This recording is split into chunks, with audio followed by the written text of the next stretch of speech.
Good morning, Dugan. The weather for Thursday, March 7th. Gonna be rain. High of 50 degrees. Have an awesome day. These students have a birthday today.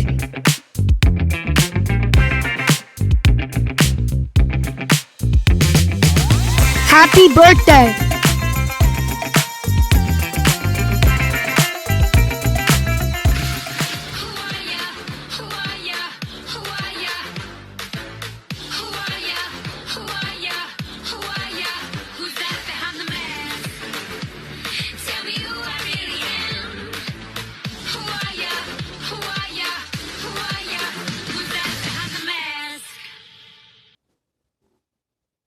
Hello everyone, today I'm going to be reading What Does It Mean to Be Kind by Rana DiOrio. What does it mean to be kind by Rana DiOrio. What does it mean to be kind? Does it mean being a type or a category? No.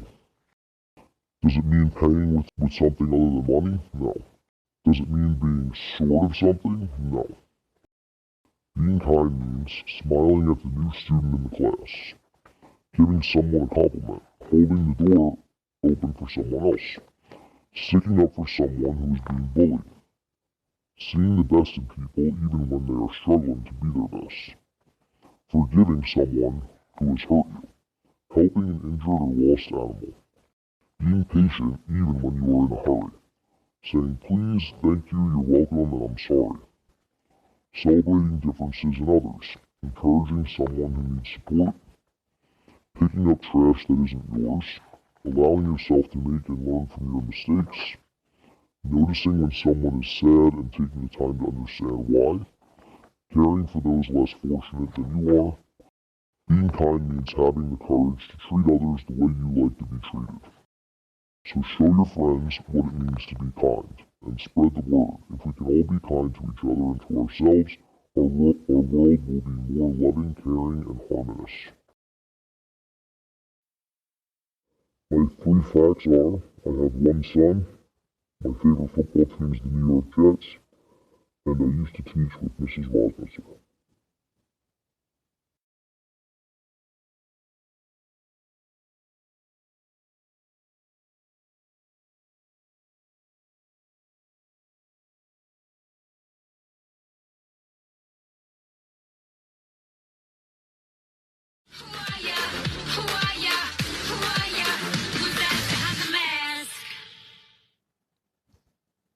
Good morning, Dugan. Today, I'll be reading Snappsy the Alligator, written by Julie Falatko, illustrated by Tim Miller. Snappsy the Alligator. Did not ask to be in this book. Words by Julie Falatko. Pictures by Tim Miller.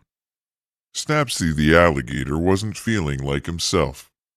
His feet felt draggy. His skin felt baggy. His tail wouldn't swish this way and that. And worst of all, his big jaw wouldn't snap. This is terrible. I'm just hungry. Why is this rude narrator trying to make it seem like I need a nap? So Snappy went off in search of food. He walked along the edge of the pond.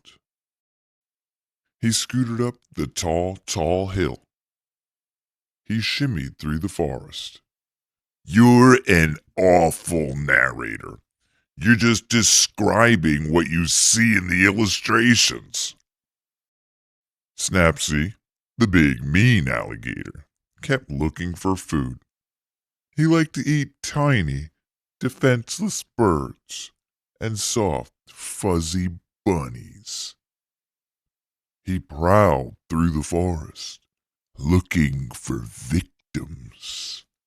When he came to, it's just a store, a grocery store. It's where I buy my food.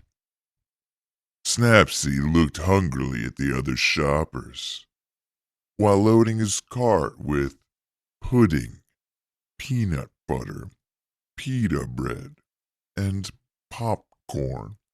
Yes, Snappsy the Alligator was particularly fond of a certain letter of the alphabet.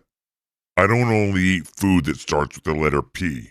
You don't have to make it seem like I only buy storybook food. I'm also buying cheddar, apples, pretzels, pasta, pears. Aha. It's just a coincidence. Snappsy, the big, mean, hungry alligator who only liked food that started with the letter P, carried his groceries back through the forest, back down the hill, back around the ponds, until he got to a surprisingly lopsided shack. Oh, you are really cheesing me off. It's my house. I built it myself, I'll say. Snappsy the alligator took his groceries into the splinter-laden shed and slammed the door quite hard. He was inside.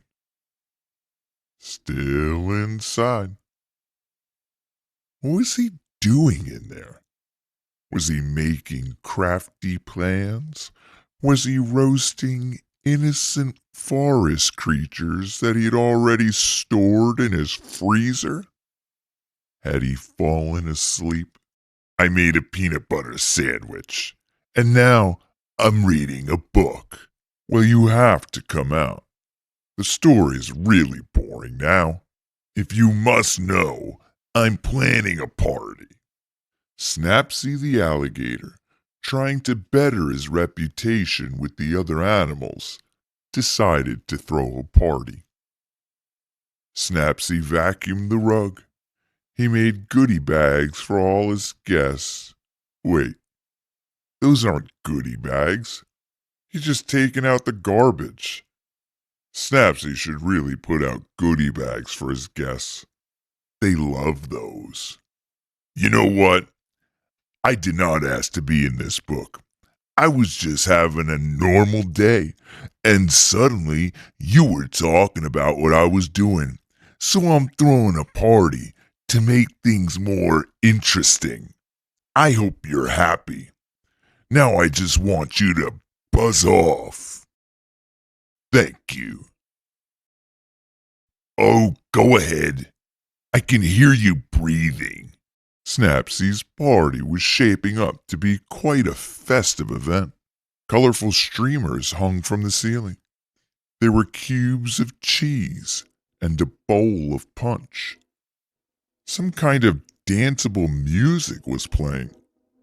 Then Snappsy's friends started to arrive. They were laughing and dancing.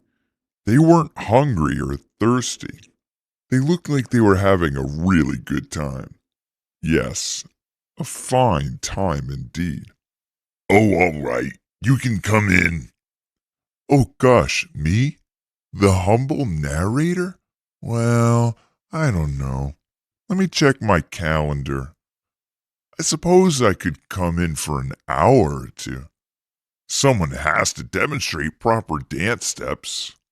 All the important guests had finally arrived, and while Snappsy's sharp teeth were still glinting menacingly, he was actually a lovely host. Does anyone want pudding? Aha! Because pudding is really good. And we all ate pudding and did the chicken dance. We were really looking forward to Snappsy throwing parties like this every week. Hey! Can you guess who I am? My clues are, I've got sweet nunchuck skills. I can knit like your grandma. And I'm never late for dinner. And don't you ever forget it.